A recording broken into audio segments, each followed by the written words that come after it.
If someone acts and threatens our regime and our territory, we consider it appropriate to use all the means at our disposal. We take this very seriously. And make no mistake, the autocrats of the world are watching closely to see what happens in Ukraine, to see if we let this illegal aggression go unchecked. Is simply unthinkable. Everyone is threatened. Today's Russia has a well-stocked toolbox for destabilization.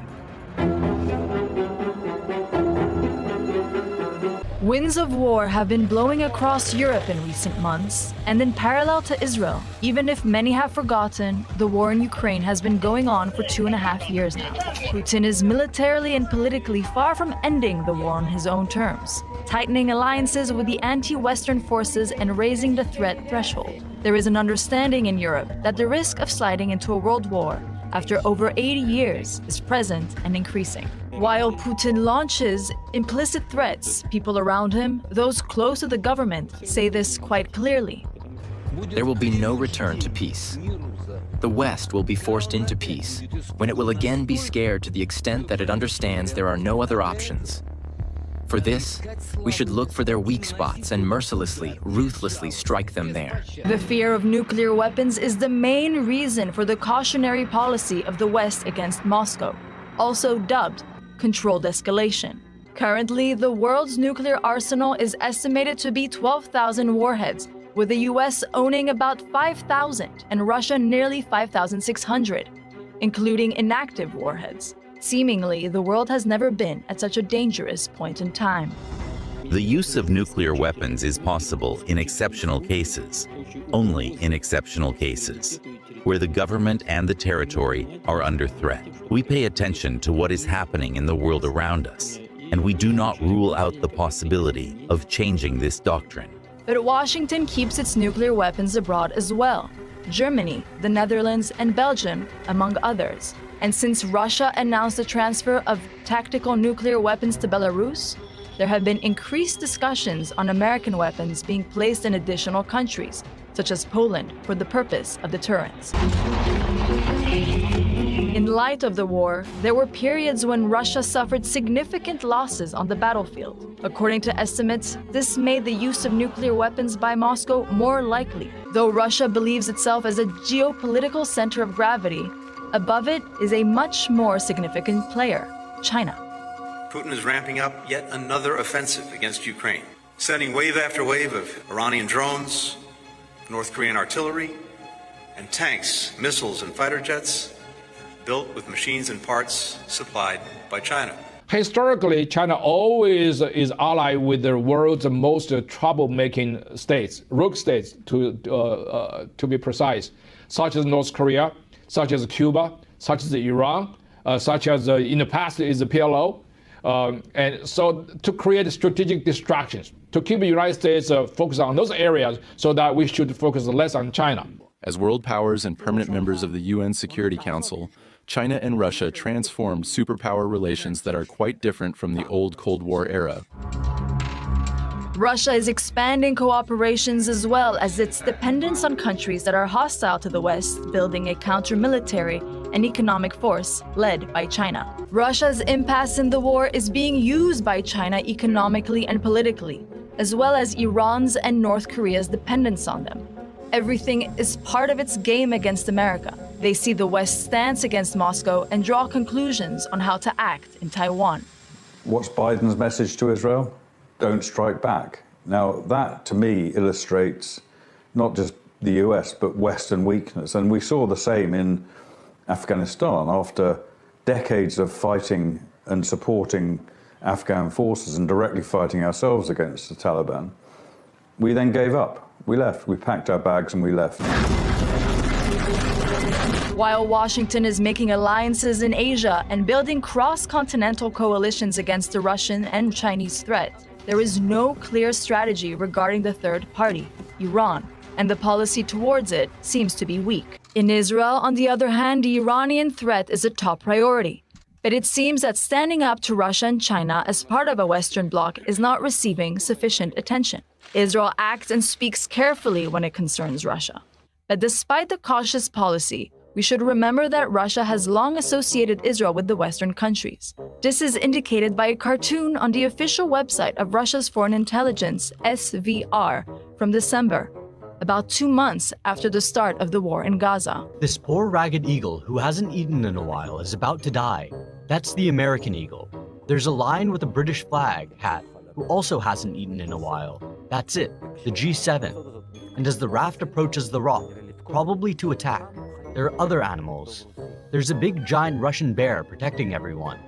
Behind him is a small Chinese dragon, as if China is a superpower. India, South Africa, a camel symbolizing Saudi Arabia. These are the BRICS countries. And when you zoom in on the image, we suddenly see a parasite on the eagle. What is the flag on this parasite? The Israeli flag. That's it. What else is there to understand? Russia's Foreign Intelligence Agency published under an article by the head of the organization, who must have personally approved it. I'm certain that he approved it and said, excellent, it's terrible. This is a country that absolutely sees us as an enemy. People like to hear good news, and they do not want to hear that God's judgment is coming. The watchmen of our time have the job of delivering that bad news.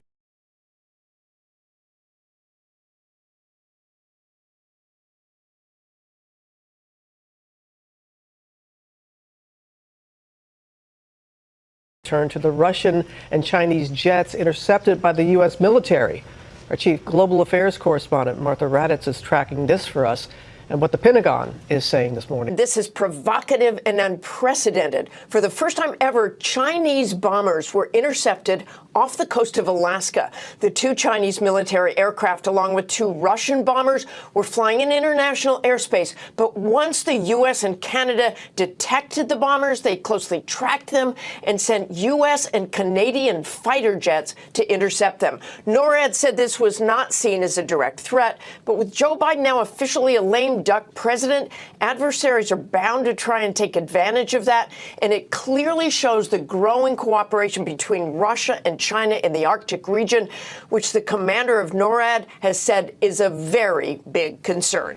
You know, I will keep working to ensure America remains strong, secure, and the leader of the free world. I'm the first president in this century to report to the American people that the United States is not at war anywhere in the world. We'll keep rallying a coalition of proud nations to stop Putin from taking over Ukraine.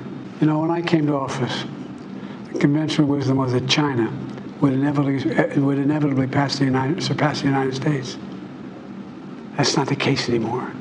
That was President Biden addressing the nation last night for the first time since dropping out of the presidential election, touting his China policy. Just hours before that speech, however, the U.S. sent out fighter jets to intercept 2 Chinese and 2 Russian long-range bombers off the coast of Alaska, with our adversaries gearing up. Chinese state media also slamming Vice President Kamala Harris, calling her, quote, mediocre, claiming that she lacks the experience to serve as president. But Secretary of State Anthony Blinken said that foreign policy is one of Harris's strengths. Watch. Very much is her forte because, as I said, I've seen her not only around the world, but I've seen her on the most critical foreign policy questions of our time in the Situation Room at the White House, in the Oval Office with the president. Gordon Chang back with us. Gordon, good to see you.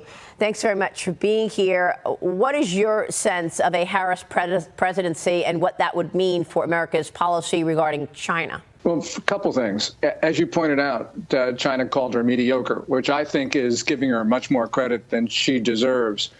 The Chinese look at her as easy pickings. With regard to her foreign policy expertise, we have watched the world fall apart during the Biden administration. And if she was very good on foreign policy, this would not be happening.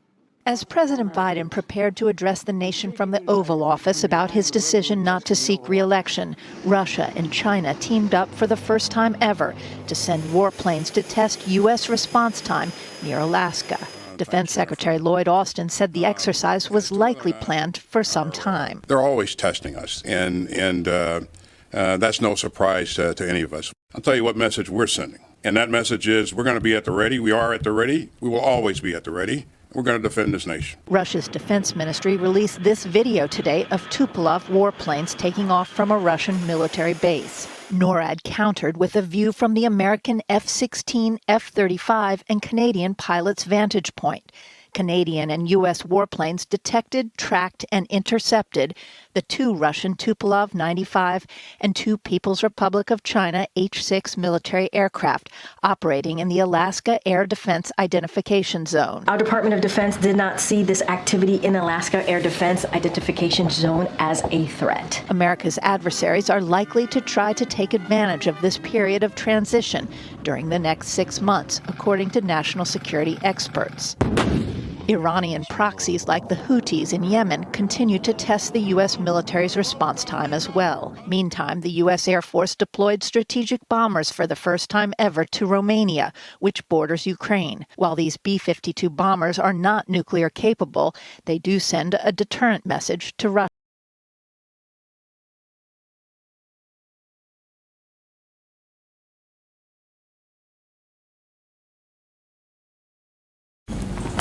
Now let's turn to Canada's western border. As Russian President Vladimir Putin has allegedly done, the rumor mills are ablaze. Putin is apparently eyeing his next prize. This time he's supposedly going for an old Russian outpost, the U.S. state of Alaska. Yes, the rumors are that Putin wants Alaska back. Alaska was once a part of the Russian Empire, but Moscow sold the land back in 1867. To the still fledgling country called the United States of America. This was before the great rivalry, before the Cold War, before the modern hostilities, and before anything of value had ever been discovered in Alaska. Russia had sold a frozen wasteland to the US for the then princely sum of $7.2 million. But now reports say that Putin is unhappy and that he's declared the sale of Alaska, quote-unquote, illegal. But this is not true. It's an absurd rumor spread to either incite fear or just grab eyeballs. Either way, there's no truth to it. So why did these rumors begin?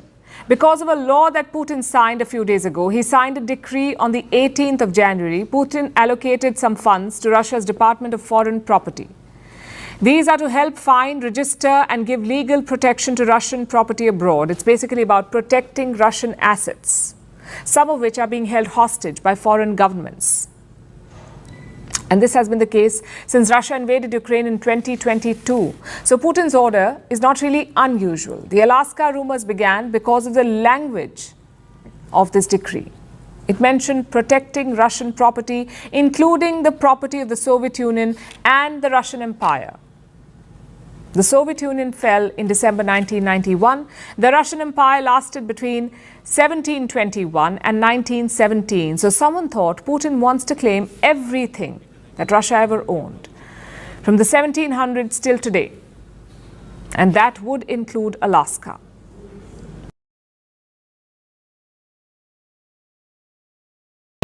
Well, I think I speak for all of us in the U.S. government to say that certainly he is not getting it back.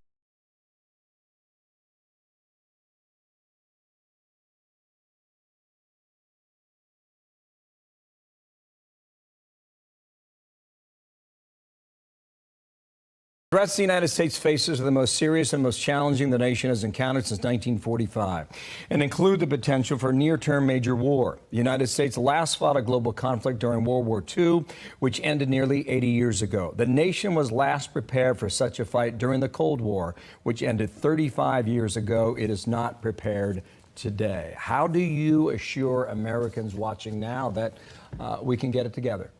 Well, it's a great question, and we came to the exact same conclusions in January when we published Heritage's Index of U.S. Military Strength, and so we agree. And at the end of the day, our regional presence also doesn't deter escalation, or does it enable us to prepare for a response. We've got a lot of work to take care of the negligence that has led to a decline in our military capabilities across the conventional and nuclear spectrum, and our job is to point out those deficiencies. It'll take congressional and executive action to fix it, but it needs to happen before the situation gets worse. And escalation, in the end of the day, comes as a result of weakness. We've got to be strong in the face of it if we're going to expect a successful deterrence. Amen to that.